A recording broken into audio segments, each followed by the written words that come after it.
What's up, guys? It's Tyler from Bullseye Investing here. Today we're going to talk about how Apple's earnings can change with the Apple Car, how this compares to other auto manufacturers, and my thoughts on what you should do with this information that we're going to talk about. So let's just get straight into it. So we know the Apple Car is going to be released sometime by 2024, right? And Rob Hall from Goldman Sachs actually did some number crunching based upon certain parameters on how we can assume Apple Car is going to do in the future.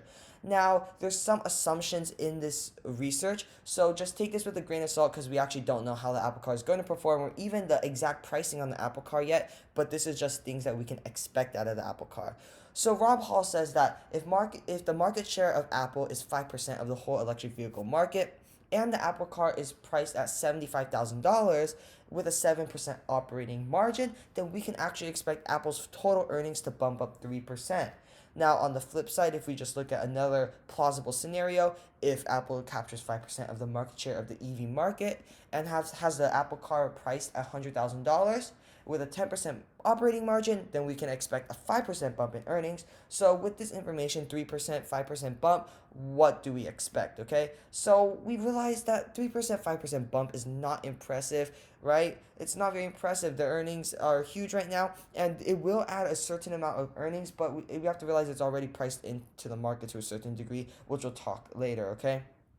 But we have less capital expensive items that Apple are already producing. So why are they pushing so hard into the Apple Car when they already have items for sale that are less capital expensive that actually increase profits more, right?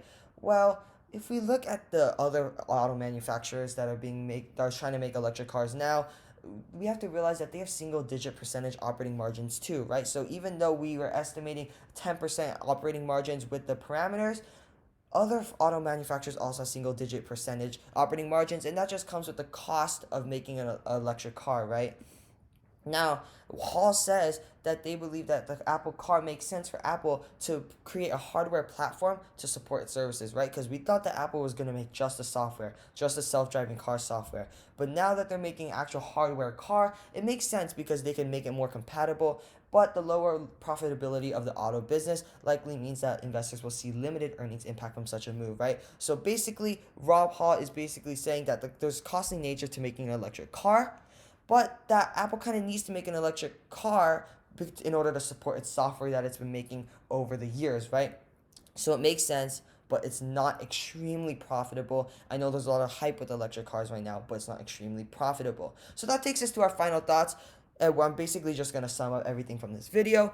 Don't plunge all your money into Apple on hopes of the car, right? There's Tesla and there's all of this hype with the electric car market, but I think that the Apple Car is actually nearly priced in because their earnings boost is only going to be 3 to 5%, maybe a little bit more. So you can bet on that little bit more than 5% boost because you can believe in the growth of this Apple Car program, but ultimately don't just bet on this Apple Car, okay? Apple already has a bunch of products that are already priced in that have less capital expense, like their iPads, iMac, iPhones that are outside the realm of the Apple Car. So just keep that with a grain of salt. Thanks for watching. Please subscribe. Let me know what you think in the comment sections below and like the video. Thanks for watching.